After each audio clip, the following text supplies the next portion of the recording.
Assalamualaikum warahmatullahi wabarakatuh. Perkenalkan, saya Aryani, calon guru penggerak angkatan 8 dari SMK Negeri 2 Metro, Kota Metro, Provinsi Lampung.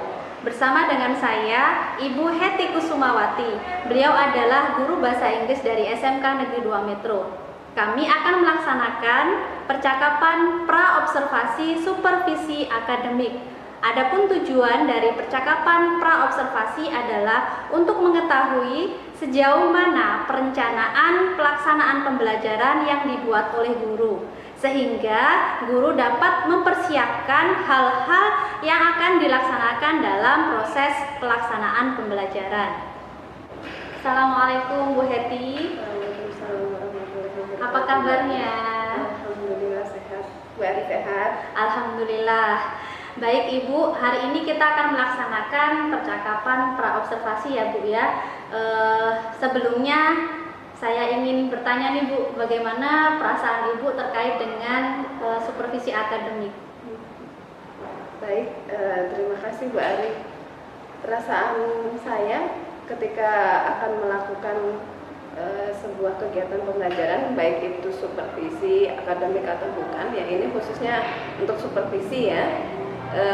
Tentu saja yang pertama rasanya ya senang ya, karena kenapa senang, karena nantinya saya tahu bahwa saya pasti akan banyak belajar di sana nantinya gitu ya, akan banyak hal-hal yang saya persiapkan dalam rangka untuk melakukan atau melaksanakan supervisi itu dengan baik dan tentu saja sesuai dengan tujuan yang akan dicapai. Baik, alhamdulillah sangat.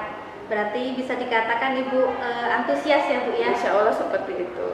Baik Ibu, untuk tujuan pembicaraan kita hari ini seperti apa Bu? Yang Ibu harapkan setelah kita ngobrol-ngobrol ini, Ibu maunya seperti apa?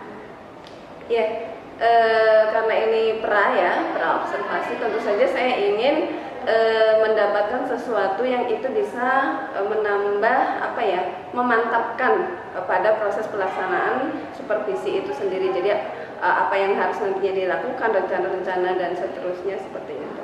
Baik Ibu, bisa diuraikan untuk tujuan pembelajaran yang akan Ibu laksanakan pada pembelajaran nanti apa Bu? Untuk tujuan pembelajaran pada materi pembelajaran yang akan dilakukan besok itu, karena materinya berjudul membuat laporan sederhana, maka tujuannya ada beberapa tujuan pembelajaran yang ingin saya capai. Yang pertama, peserta didik itu mampu memahami struktur teks dari sebuah teks laporan sederhana dalam bahasa Inggris. Kemudian yang kedua, siswa atau peserta didik itu mampu mengidentifikasi apa saja kaidah ataupun unsur-unsur kebahasaan yang akan digunakan dalam sebuah teks laporan. Dan yang terakhir, ini sebetulnya yang terpenting gitu ya, peserta didik itu mampu untuk menulis secara mandiri atau secara individu sebuah teks laporan sederhana dalam bahasa Inggris. Oke Ibu, berarti ada 3 tujuan pembelajaran ya Bu ya. Kalau untuk area pengembangan yang akan dicapai itu seperti apa Bu? Khusus untuk area pengembangan seperti pada umumnya ya, yang jelas tetap kita ada area kognitifnya gitu ya. Dari tujuan tadi sudah jelas di situ ada area kognitif yang ingin dicapai gitu ya. Jadi pengetahuan siswa. Kemudian ada juga di area keterampilan atau psikomotor siswa, yaitu tadi mereka mampu menulis gitu ya. Kemudian dan yang tidak kalah penting itu adalah area yang terkait dengan sikap atau attitude siswa, karena ini juga nanti berhubungan dengan P5 karena ada pembelajaran karakter juga di sana seperti itu. Oke, baik. Berarti area pengembangannya ada 3, yaitu area kognitif dalam hal ini pengetahuan siswa. Yang kedua adalah keterampilan dalam hal ini menulis laporan ya Bu ya. Kemudian yang ketiga adalah sikap. Nah, untuk mengembangkan area ini, strategi pembelajaran seperti apa yang Ibu akan terapkan? Baik, untuk strategi pembelajarannya sendiri, dalam pembelajaran bahasa kami biasa menggunakan metode pembelajaran discovery learning. Jadi nanti dimulai dengan langkah-langkah yang berupa memberikan stimulus atau rangsangan kepada siswa untuk kemudian siswa itu bisa mengidentifikasi masalah atau apa saja yang terkait dengan materi. Kemudian juga ada mengumpulkan data, kemudian mengolahnya sampai kepada menarik kesimpulan atau generalisasi seperti itu. Ini kalau model berarti ya Bu ya. Untuk metode dan media sendiri yang akan digunakan apa? Untuk saat ini metode medianya itu media yang sebenarnya sederhana sekali yang saya pakai ya. Jadi tetap menggunakan handphone atau smartphone siswa karena ini yang paling memungkinkan dan memudahkan untuk saat ini. Kemudian ada juga sebetulnya LKPD dan modul ajar, ya, modul ajar dan LKPD yang nanti itu jadi bahan untuk saat asesmen siswa termasuk saat pelaksanaan pembelajaran. Oke Bu, kalau dibandingkan dengan pembelajaran yang sebelumnya, apakah ada perubahan atau perbedaannya atau sama Bu dengan pembelajaran sebelumnya? Iya, sebetulnya ada beberapa ya, karena setiap pembelajaran itu kan terkadang kita kemudian memperoleh sesuatu bahwa oh yang ini tidak bisa diterapkan, yang ini diterapkan gitu. Jadi ada perubahan terutama dalam pengelompokan siswanya nanti gitu. Berarti dalam hal pengelompokan anak-anak ini ada yang berbeda dengan pertemuan sebelumnya ya Bu ya. Bisa diceritakan nggak Bu?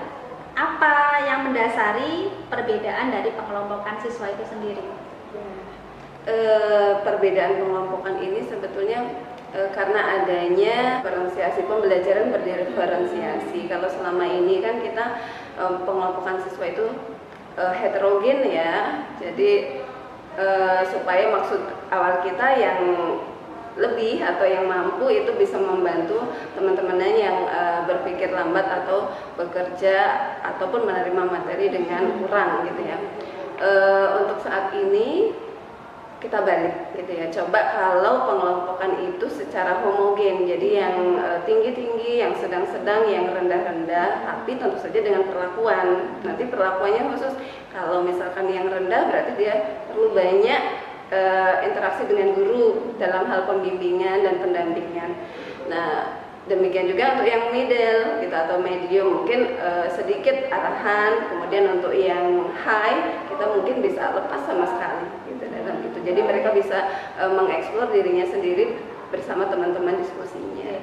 Kalau dengan pelaksanaan pembagian kelompok yang berbeda dengan pembelajaran sebelumnya itu harapannya seperti apa? Ya, tentu saja saya sangat berharap bahwa siswa itu nanti punya satu keyakinan dengan dirinya sendiri, itu yang pertama. Jadi saya ingin meningkatkan rasa percaya diri mereka karena biasanya anak yang tipenya slow learners itu mereka itu terbiasa bergantung dengan teman gitu ya, mengandalkan, merasa dirinya tidak mampu. Tapi kalau ini nanti berkumpul bersama orang-orang yang memiliki kemampuan yang sama, saya yakin mereka juga punya keinginan atau motivasi untuk berjuang sendiri. Bagaimana mereka mampu menyelesaikan sebuah permasalahan dalam kelompok dengan taraf yang sama, kemampuan yang sama seperti itu. Jadi tidak lagi berpikir saya tidak mampu, saya mengandalkan siapa, karena di situ mereka harus mandiri.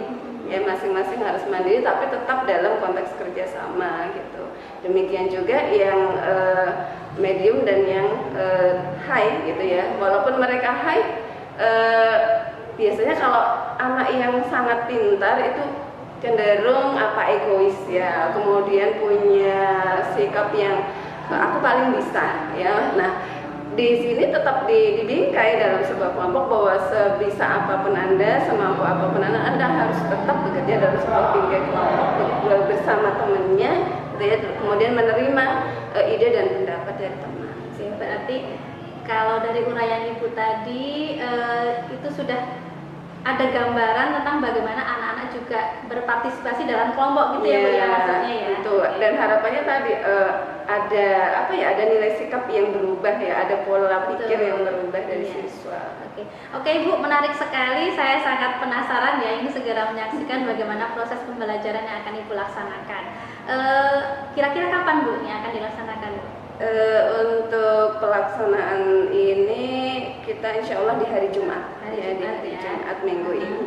Di kelas berapa? Di kelas 11 TPTU 2. Oke, 11 TPTU 2 jam ke?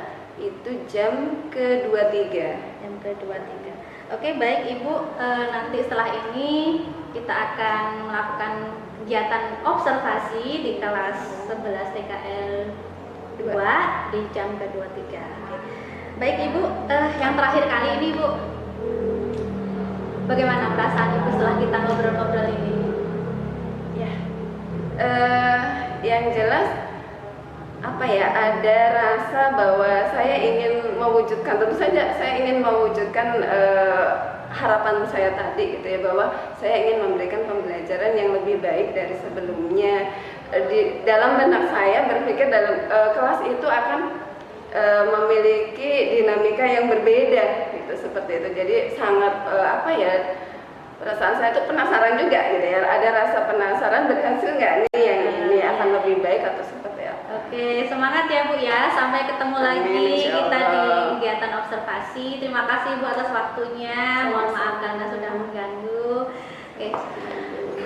Baik, demikianlah percakapan kami dalam percakapan pra-observasi supervisi akademik. Semoga bermanfaat dan akan kita lanjutkan lagi dalam kegiatan observasi supervisi akademik. Assalamualaikum.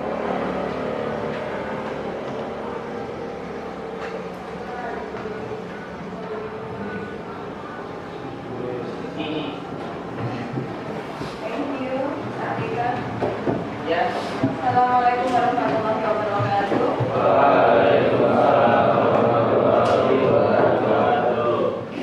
Good morning, students.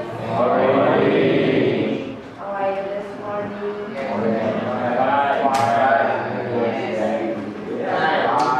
Jordan, how are you? I'm trying. I'm trying. Yes. Becky, how are you?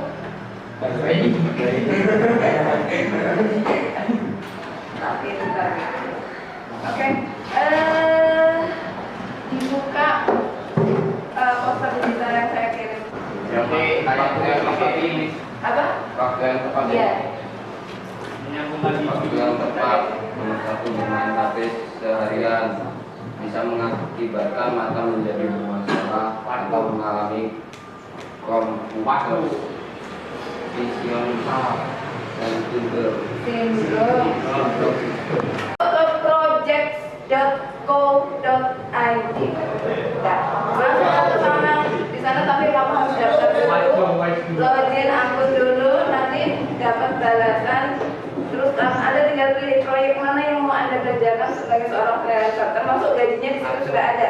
Misalkan saya jadi PO.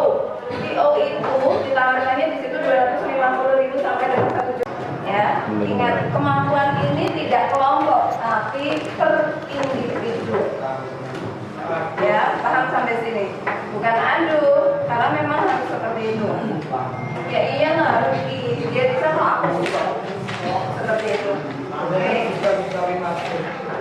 Dan sekarang kemarin laporan itu apa sih laporan itu? Contoh-contoh laporan itu?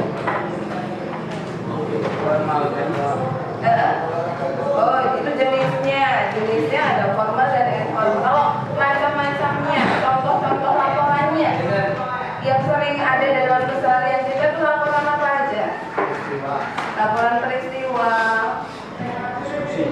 laporan diskusi, kegiatan bagi kelompok, right? Do you still remember? Masih ingat kelompok-kelompoknya? Yes. No, kemarin sudah. Yuk, sekarang silakan duduk bersama dengan kelompoknya.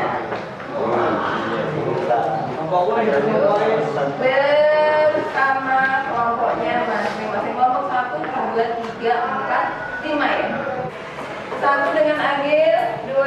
Niko 3, Fahri 4, 5. Berarti Sarjito ke oh iya, 1, 2. Berarti Jordan. Kemudian ke mana? Ya, silakan. Berkumpul dulu, baru nanti bangkunya disesuaikan mau pakai yang mana. Sekarang ngumpul orangnya dulu.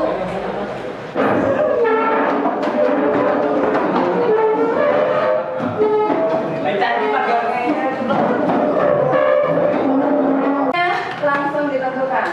Nggak bisa saya yang pengen. Tidak boleh sama ya. Boleh prakteknya mapelnya Pak Gian, boleh mapelnya Pak Cahyo, yang sir atau yang Pak RPU, boleh Pak Putri. Apa aja? Sir, Pak RPU itu apa? Yang bagian apa? Pak RPU. Sir, oh itu siapa? Oh itu Pak RPU. Oh iya pakai situ ya boleh. Itu sama. Yang situ apa sistem instalasi dan atau udara itu salah yang berbedanya dari sisi unsur kebahasaannya. Jadi 3 itu tetap diperhatikan walaupun nulis juga nulisnya nggak asal, tetap dia dengan format yang benar, rapi dan bisa dibaca orang lain. Karena nanti yang baca kan orang lain. Yang penting konsepnya kalian ya. Karena sekali lagi ini kemampuan individu. Jadi masing-masing walaupun Anda dalam kelompok harus bisa. Saya tanya dari Frank, bisa nggak buat? Bisa. Ya. Harus bisa. Minimal tahu strukturnya, caranya, urutannya walaupun nanti nyusun kalimatnya.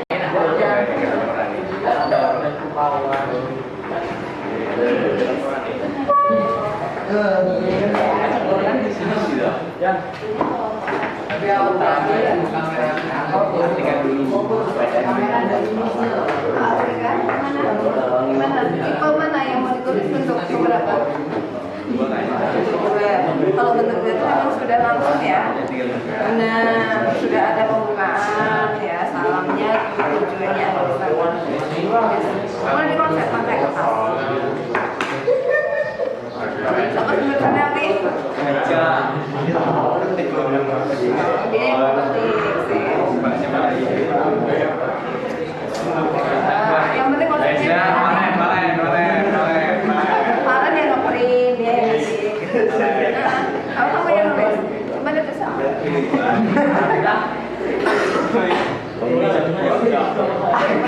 Baca sama yang ngeprint.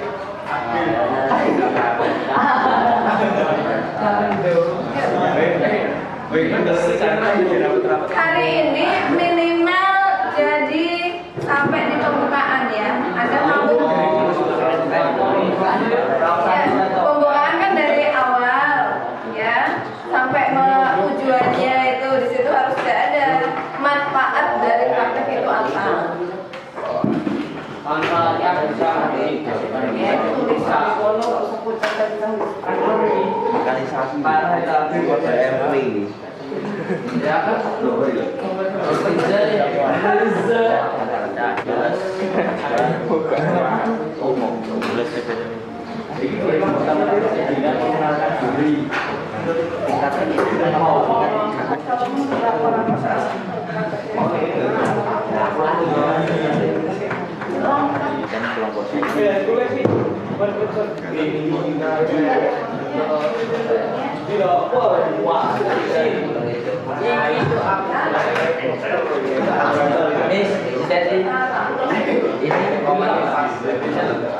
Ini kita pakai aturan buat diri apa?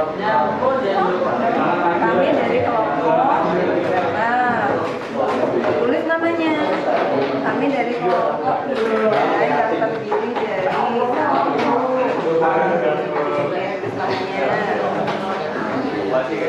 akan melakukan hasil praktek ini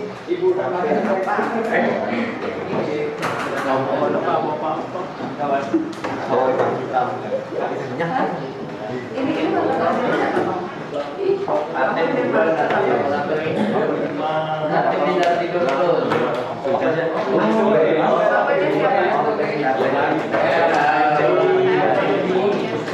Diambil apa? Yang bagian apa masalahnya? Proyek pertama Bu. Proyek pertama. Jobsit 1. Apa? Yang pertama apa? Jadi mati. Lupa nih. Lulus Lupa. di jurnal enak. Oh iya, jurnal.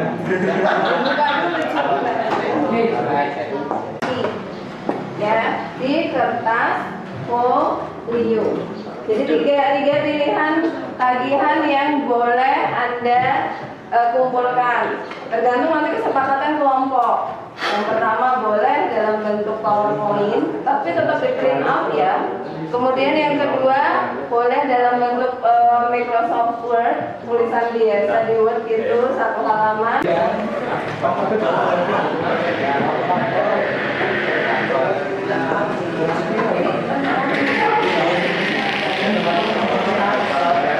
Pantasnya jobsit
Berarti swagingnya ini glazingnya gitu ya?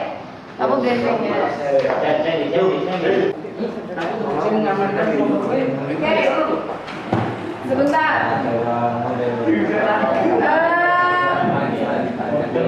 habis. Belum.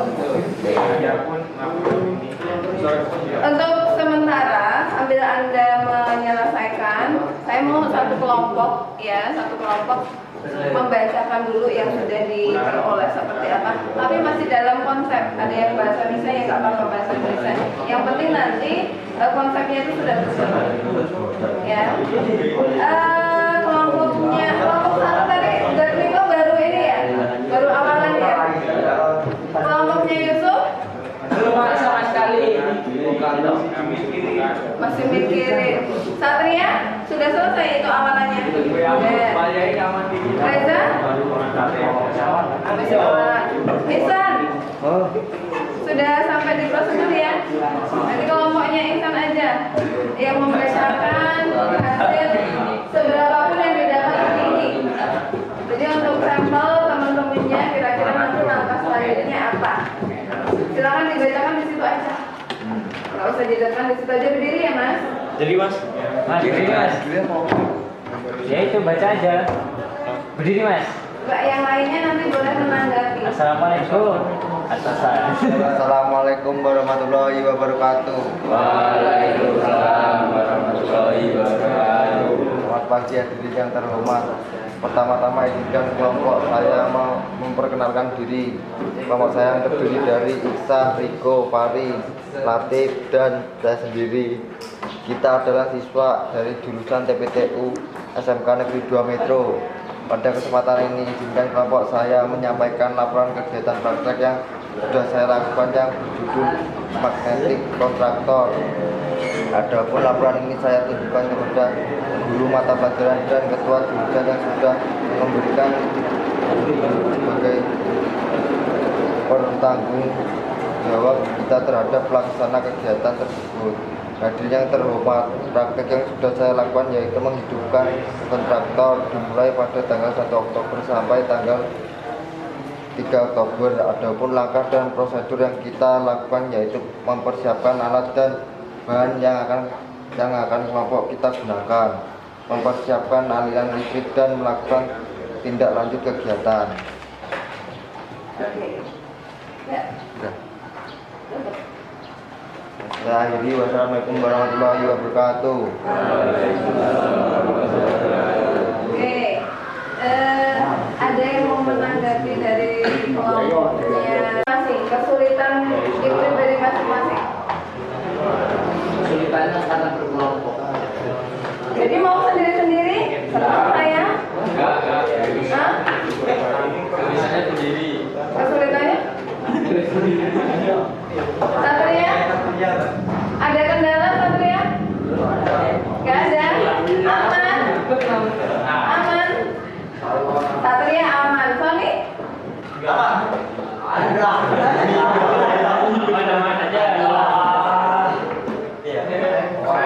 Lari?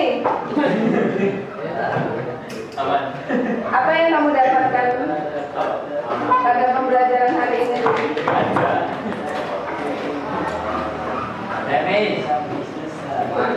Hah? Apa Pak? Oh, belum ada. Belum belajar. Apa kan? Dapat memahami kata yang tepat dalam penulisan kata laporan. Memahami kata yang tepat. Oke, dalam penulisan laporan. Iya?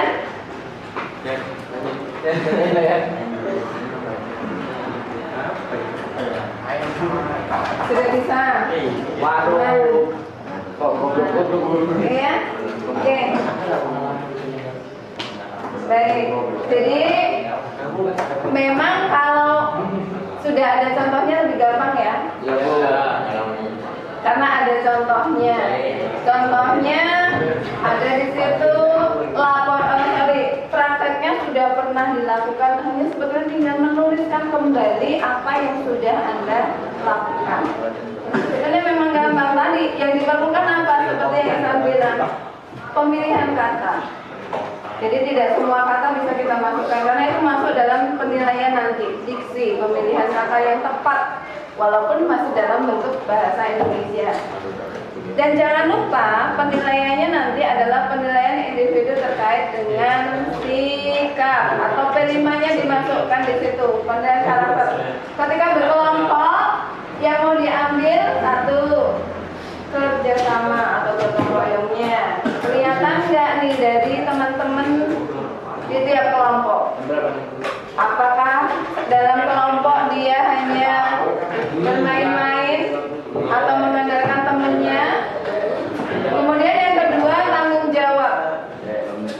Jadi setiap siswa harus bertanggung jawab dalam kelompoknya. Apa yang bisa dia bantu terkait dengan tugas yang diberikan. Jadi penilaian sikapnya dua nanti untuk masing-masing siswa. Tinggal ke apa temuan ya? Yang awal sampai kepada tujuan, manfaat, kemudian langkah-langkah atau prosedurnya bisa diselesaikan sendiri. Nanti di temuannya kita bahas ini di depan ya. Oke. Ada pertanyaan? Ya. Cukup. Oke. Thank you very much for today ya. Untuk hari ini cukup. Terima kasih. Dilanjutkan. Boleh dalam kelompok kalau nanti masih ada sisa waktu boleh dilanjutkan. Kemudian jangan lupa yang di tim di kelompok, walaupun tidak ditentukan siapa ketuanya, tapi dia harus membagi. Jangan sampai ada yang tidak bekerja. Yang nggak kerja laporkan ke saya, ya. Dia tidak akan dapat nilai terus nanti buat kelompok sendiri. Thank you. Assalamualaikum warahmatullahi wabarakatuh.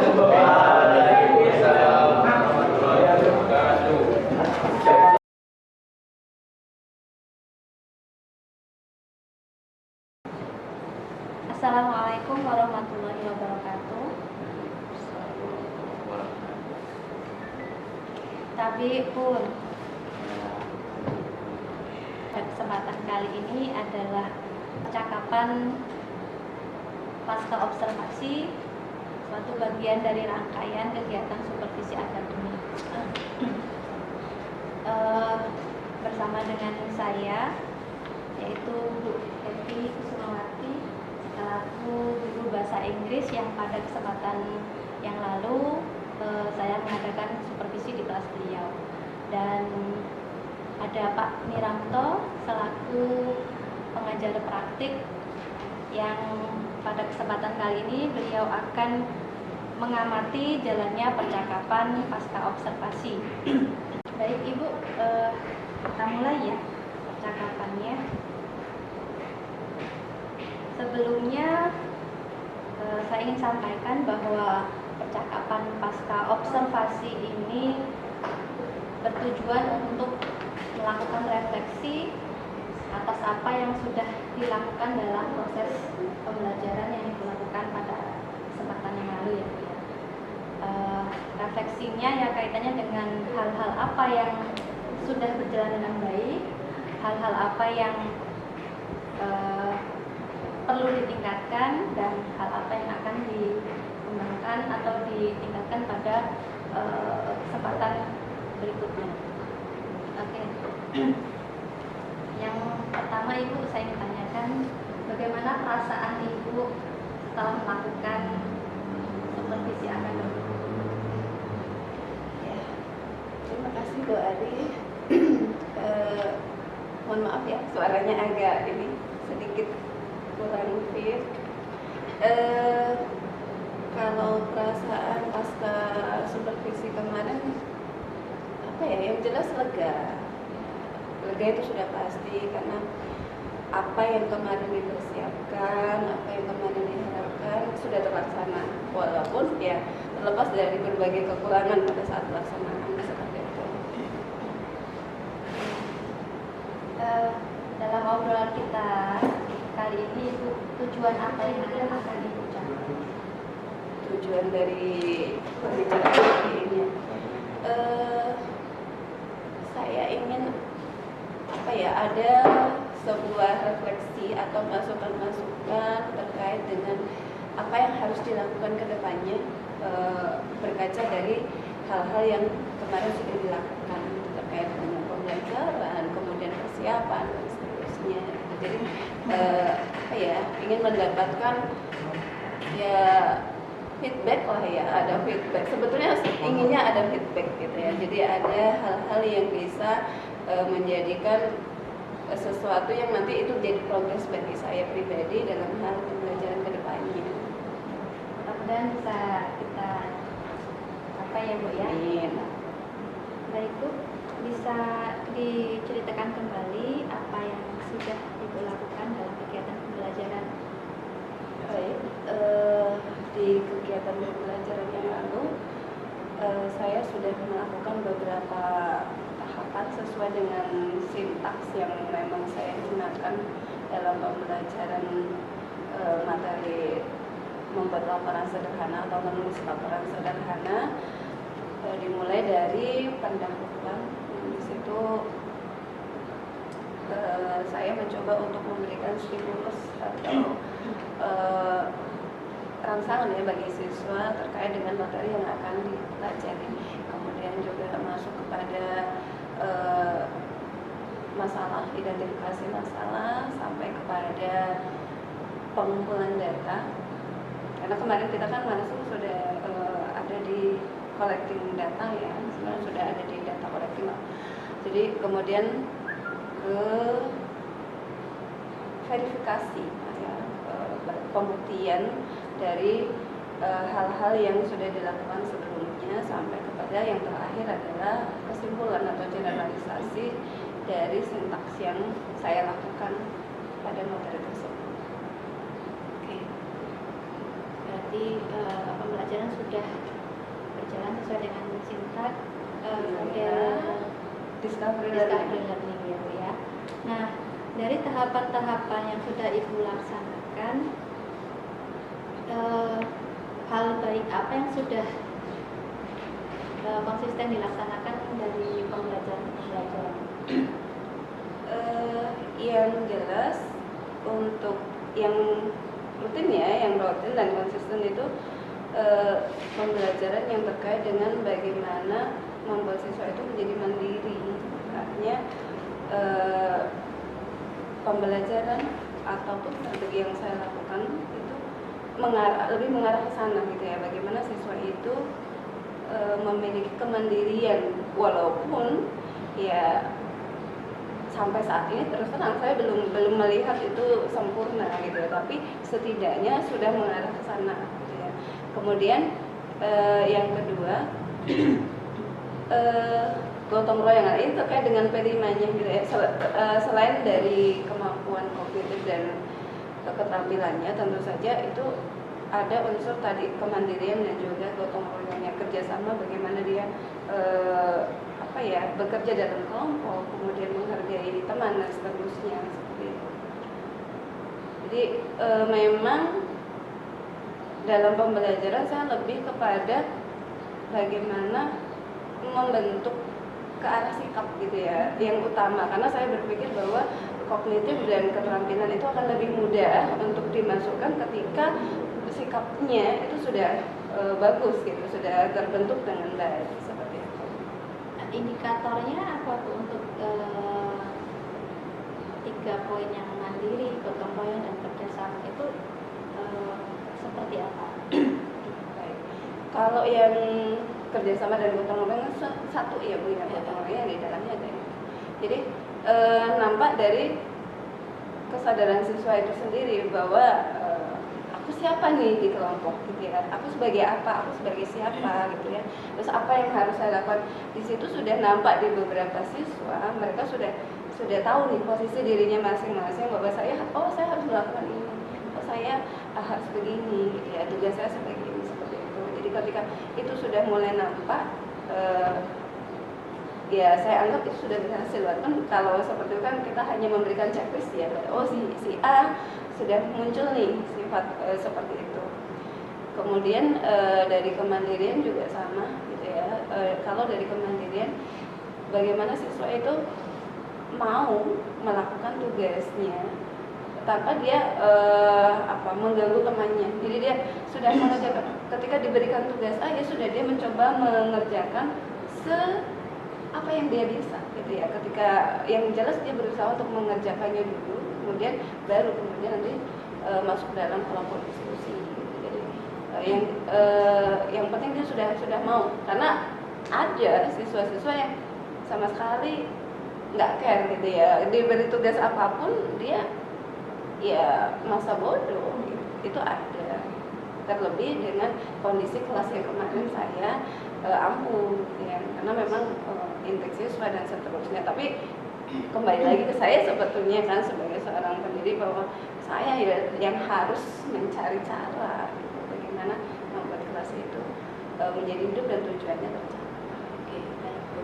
Kalau kita kaitkan dengan tujuan pembelajaran yang akan dicapai pada percakapan observasi ya, itu seperti apa Bu tingkat ketercapaiannya?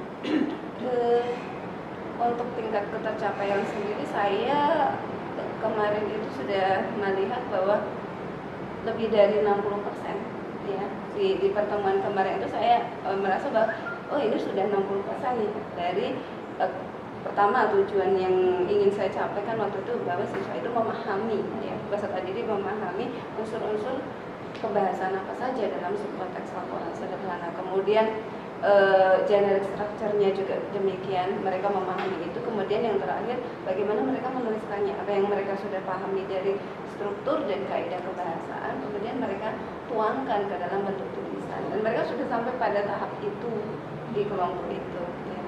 Jadi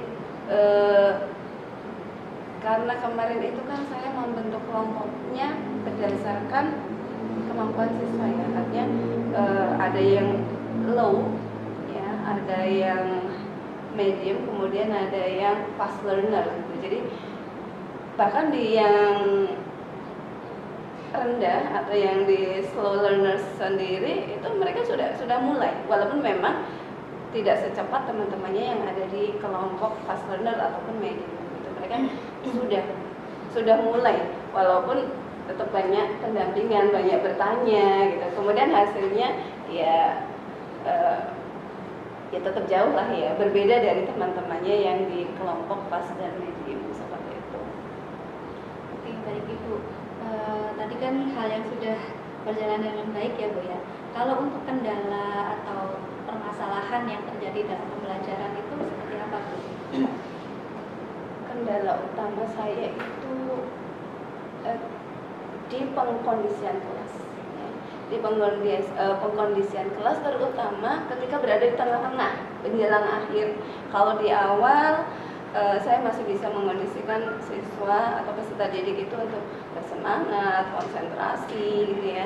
Tapi ketika sudah masuk di pertengahan, apalagi ketika mereka sudah mulai melakukan kegiatan itu kan sudah mulai jenuh dan mungkin malah mereka mengalami kesulitan. Disitulah mulai kelas itu tidak terkondisi dengan baik. Itu sih yang paling bagi saya itu kendala utama.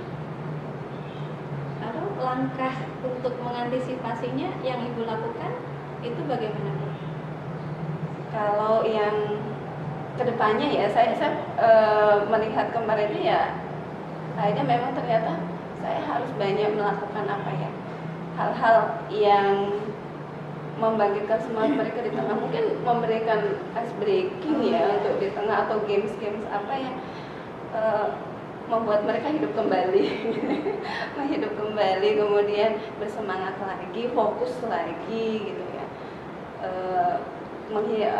mengurangi kejenuhan, karena memang 2 kali 45 menit itu kan tidak sebentar, dengan materi yang mungkin menurut mereka itu membosankan sebetulnya gitu. Jadi itu PR saya sebetulnya.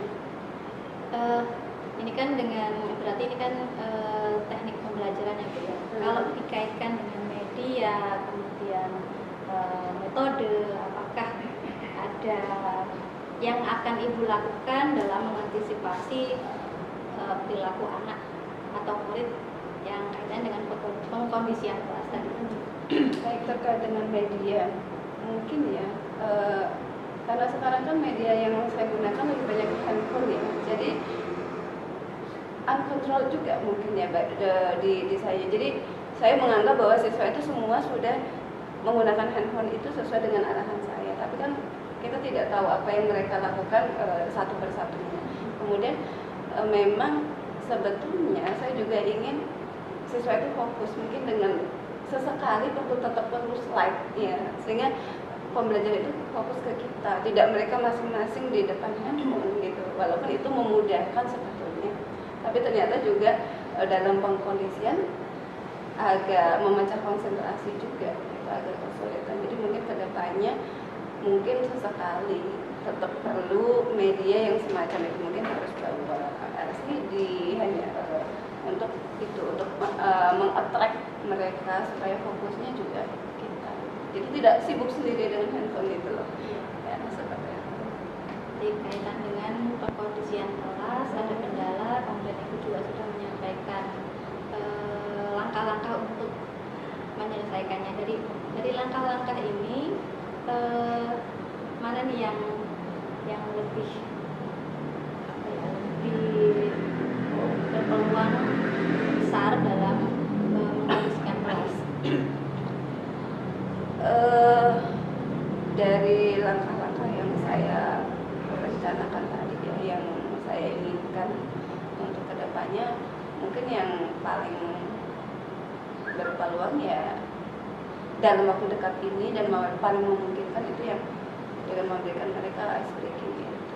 Karena itu kan tidak perlu alat ya, karena memang dengan keterbatasan sarkas dan seterusnya itu paling bisa dimulai dari awal gitu. Jadi tidak terlalu menunggu waktu seperti itu. Oke Ibu, nah untuk Ibu dalam pembelajaran di kelas, apa yang akan Ibu kembangkan ke depannya sehingga untuk pembelajaran itu menjadi lebih baik? Ya.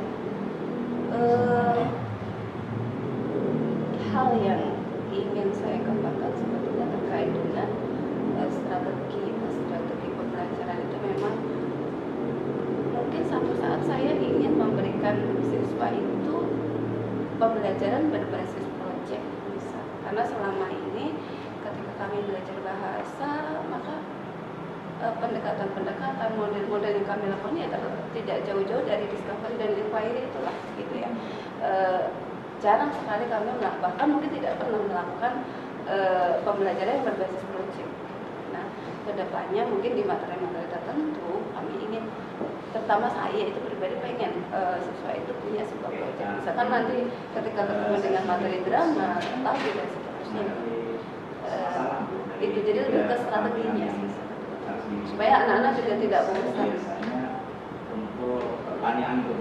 Ibu Heti, setelah Ibu menyampaikan apa yang sudah Ibu lakukan dalam kegiatan pembelajaran dan sudah Ibu uraikan tadi, bagaimana Ibu menilai sendiri performa Ibu dalam berbagai kompetensi yang sudah Ibu uraikan tadi?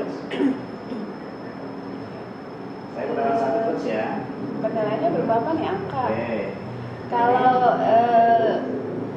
sejauh ini sih ya seperti yang sudah saya sampaikan bahwa masih banyak sekali kekurangan ya, walaupun apa yang saya lakukan ini kan sudah nanti sesuai dengan yang rencana ya, tapi pada kenyataannya kuncinya hasil yang kuncinya dibuat 2 atau dibuat 1 ya? Jadi 1 ya? Iya, seperti itu. Jadi Kuncinya kan misalnya seperti ya, berarti kuncinya strategi, mungkin 2 kali ya? perbaikan di media dan seterusnya seperti itu. Ya, kalau Ibu bilang tadi terkait dengan angka, nah, kalau di angka berapa itu posisi Ibu? Di angka mungkin baru sekitar 60. Jadi kalau KKM itu belum KKM. Karena dengan itu nilai saya ya, nilai ketika saya menilai kunci diri pertama sendiri. sama kunci kedua gitu kan. Berarti kunci pertama rekaman, kunci kedua rekaman gitu.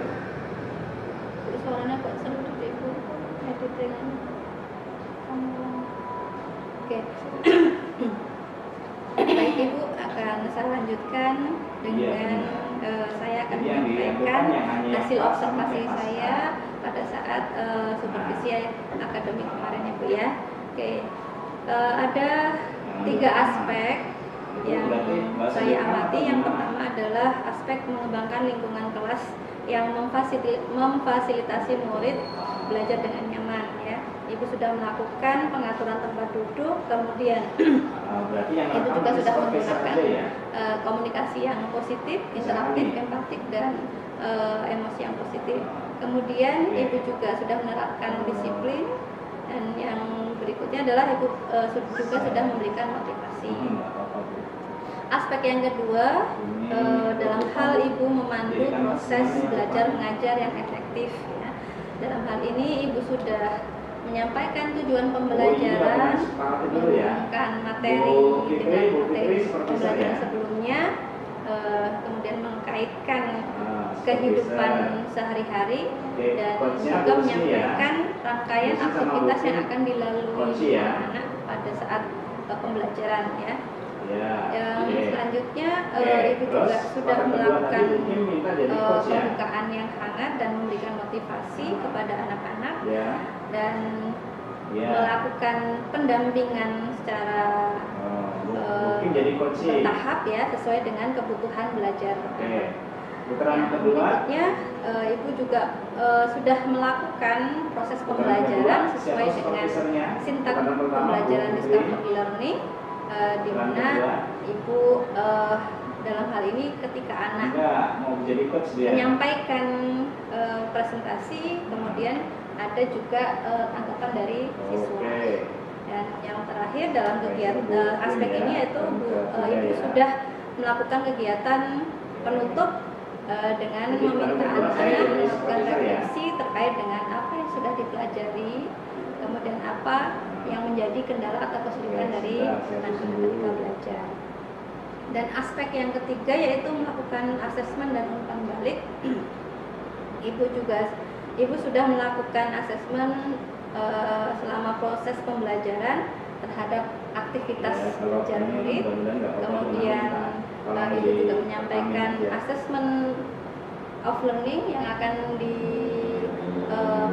dikumpulkan anak sebagai produk ya, dan diferensiasi produknya seperti apa juga sudah Ibu sampaikan.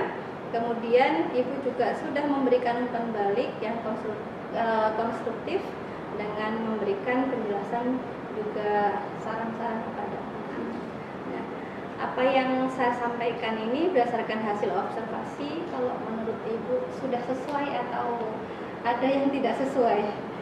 Oke, jadi Kalau menurut saya sudah sesuai, karena gimana, memang Bu? seperti itulah langkah atau kegiatan yang memang kemarin sudah dilaksanakan. Sesuai Ibu ya. Oke. Jadi kita lanjutkan ke Kan boleh lah kan nanti angkanya lagi jam 1 kan. tahap rencana pengembangan diri Berarti kita dari yang obrolan sudah kita istirahat aja paling lalui, berkurang. dari hasil observasi, kemudian dari Ya. Saya uraian bacakan ya. Ibu Ulangan juga. pertama nih. Nah, Ulangan pertama. untuk meningkatkan Profesor ya. kompetensi Coach, dalam Husni, pembelajaran, Coaching, Coaching. apa yang akan Ibu Kalau putaran kembangkan untuk ke ini depan? profesor yang rekam ya. Eh, Cuman tadi saya Satu bilang tadi, hal buat jadi utama kelasnya. yang jadi poin itu adalah terkait dengan Oke. struktur pembelajaran. Bagaimana saya ingin mengembangkan itu, jadi tidak hanya berpaku pada satu model, satu pendekatan, tetapi lebih mencoba model atau pendekatan lain terkait dengan strategi nanti di kelas. Oh iya ya sudah nyambung. Bu Putri menjadikan Aktivitas untuk mencapai itu apa Bu? Apa saja? Ya, yang jelas dengan belajar lagi, Ini harus bisa banyak. membaca referensi yang sudah ada, kemudian dengan berdiskusi, ya, berdiskusi dengan teman-teman sejawat, meminta masukan, saran dan seterusnya. Kemudian ketika ada forum-forum seperti MGMP juga bisa ada komunikasi dan diskusi di sana. Nah, dari aktivitas pengembangan dan aspek yang dituju tadi, sebenarnya tujuan dari pengembangan Ibu Hetty Weekend ya? apa tujuan dari pengembangan kompetensi tadi? Tujuannya dari pengembangan yang akan saya lakukan itu adalah tentu saja untuk meningkatkan belum ya? kapasitas saya, terutama sebagai Ya, oke. pendidik di kelas, Oke. supaya Ya, kedua ya. langkah-langkah ataupun berbagai hal yang berkait dengan pembelajaran itu menjadi lebih baik. Atau Jadi tidak hanya fokus menyampaikan materi aja, tapi juga tadi cara Halo, menyampaikan. gimana Bu? Lebih tadi fokus kepada strateginya. Iya. Oke. Nah, Iya, untuk Bu. ukuran keberhasilan yang Iya, akan iya. Ibu Jadi capai itu masih ada seperti apa, bagaimana di bisa ruangannya Ibu di sana. uraikan? Buat saya suaranya nanti. Untuk ukuran keberhasilan, saya akan menganggap bahwa apa yang saya lakukan itu berhasil ketika yang pertama Speaker pada rencana yang saya tulis, yang saya buat itu nanti bisa terrealisasi di lapangan. Oke. Itu yang pertama. Kemudian yang kedua, target saya ke siswa.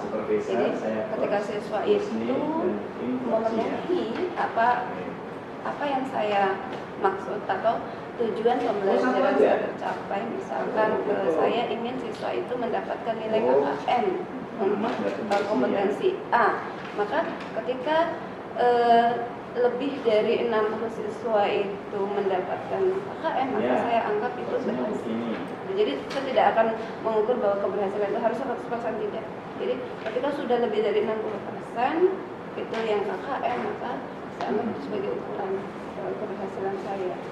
Oke, monggo silakan Bu Putri. Saya Nah, diri dalam melakukan pengembangan ini, faktor pendukung apa saja yang Ya, silakan Ibu Bu. gunakan dalam melakukan pengembangan? Ya. Faktor pendukungnya Ya, tadi ya dari diri saya sendiri ya, yang jelas saya akan mencoba mengeksplor lagi bahwa saya yakin bahwa saya jadi salah satu faktor pendukung keberhasilan gitu.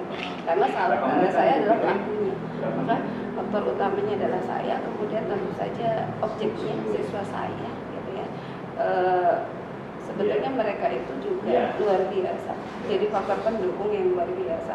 Kalaupun sampai hari ini belum berhasil, ya mungkin itu faktor X-nya dari saya, itu dari saya dan siswa. Kemudian selain itu tentu saja faktor-faktor pendukung terkait dengan sarana, kemudian masukan-masukan atau saran-saran dari teman-teman dari hasil itu, dari hasil diskusi, ataupun mungkin ada teman-teman sejawat yang bisa memberikan ya tadi masukan atau saran yang bisa membuat saya menjadi lebih baik. Nah, untuk melaksanakan pengembangan ini, Ibu akan menerapkannya sesuai dengan yang kemarin saya bilang ya. Mulai penerapannya tentu saja tepat ini kan berkaca dari pertemuan sebelumnya, kemudian dari hasil diskusi hari ini juga, maka insya Allah pertemuan ini. Oke, jadi pertemuan yang akan datang, Ibu akan mencoba untuk menerapkan pengubahan strategi pembelajaran ya Bu ya. Baik Ibu, kita sudah ngobrol ya panjang lebar terkait dengan proses pembelajaran. Dari obrolan kita tadi, apa yang dapat Ibu simpulkan? Kesimpulannya dari apa yang sudah kita bicarakan hari ini terkait pembelajaran yang sudah dilakukan, ada hal-hal yang memang sudah baik dan tetap dipertahankan, tapi ada juga hal-hal yang memang masih harus perlu ditingkatkan lagi, misalkan terkait dengan strategi pembelajaran, media, metode, dan yang lain-lainnya, seperti itu. Baik Ibu, terima kasih atas waktunya. Sama-sama Mbak Ari. Demikianlah rangkaian kegiatan supervisi akademik meliputi kegiatan pra-observasi, observasi, dan pasca observasi yang kami lakukan. Semoga bermanfaat. Kami akhiri. Wassalamualaikum warahmatullahi wabarakatuh. Assalamualaikum warahmatullahi wabarakatuh. Bagaimana Bu perasaannya setelah menjadi seorang coach? Perasaannya antara senang dan ada yang nggak senang karena mungkin ada sesuatu yang belum disampaikan dengan baik. Dan pengalaman melakukan coach ini kan ini bukan yang pertama Bu ya. Itu sudah melakukannya beberapa kali kemarin saat demonstrasi kontekstual dan juga bersama fasilitator. Saat ruang kolaborasi pun sudah melaksanakan. Masya Allah, luar biasa. Sesuai dengan fokus pendampingan 5 kali ini, yaitu saya pengajar praktik memang tugasnya adalah mengamati apa yang sedang dilakukan oleh CGD selaku coach terhadap coaching.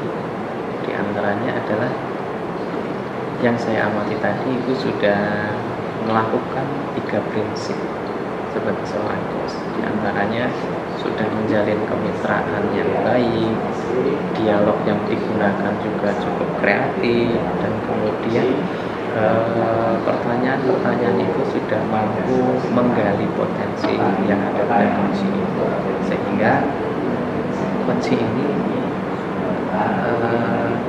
terbuka kompetensinya dan mencari sendiri jawaban atas permasalahan yang sedang dihadapi.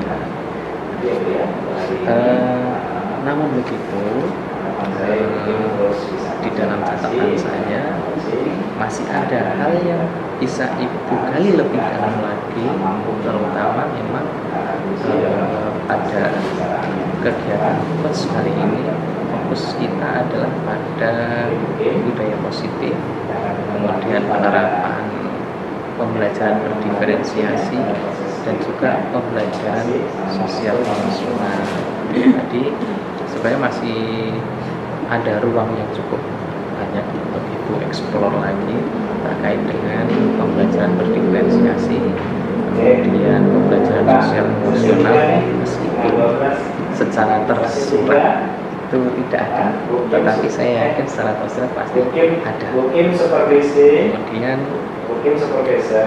budaya positif yang ada itu bisa Ibu gali lebih dalam lagi, sehingga nanti akan ditemukan pengembangan yang lebih dalam lagi, mungkin yang akan bisa memperbaiki kegiatan pembelajaran sudah dilakukan oleh.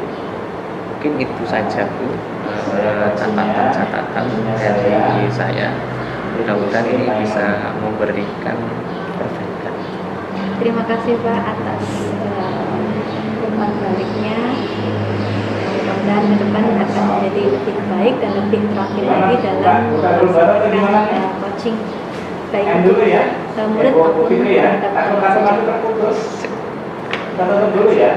Baik, saya akhiri dulu ya. Assalamualaikum warahmatullahi wabarakatuh. Waalaikumsalam warahmatullahi wabarakatuh.